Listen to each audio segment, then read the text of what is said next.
এটা এক্সপার্টরা বলতে পারবেন, কারণ এখানে দুটো পার্ট আছে। একটা হচ্ছে রেজিস্ট্রেশন পার্ট।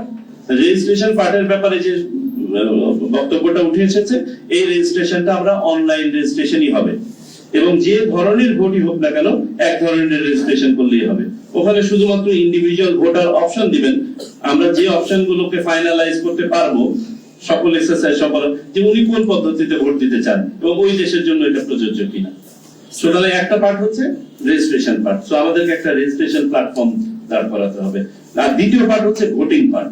এখন ভোটিং পার্ট, ধরেন যদি প্রক্সি ভোট হয়, তাহলে এখানে কোনো টেকনোলজি ইনভলভ নাই, আরেকজন গিয়ে তার ভোট দিলেন, তাহলে আমার শুধুমাত্র সিম্পল একটা টেকনোলজি ইন্টারভেনশন লাগবে।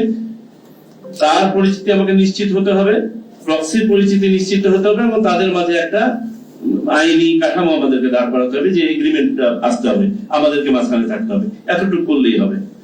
কিন্তু যদি আমি অনলাইন ভোটিং এ যাই, তখন তো আমার প্ল্যাটফর্ম যেটা ডেভেলপ করতে হবে আরো কম্প্রিহেন্সিভ, এবং এটা স্টেপ বাই স্টেপ ডেভেলপ করতে হবে।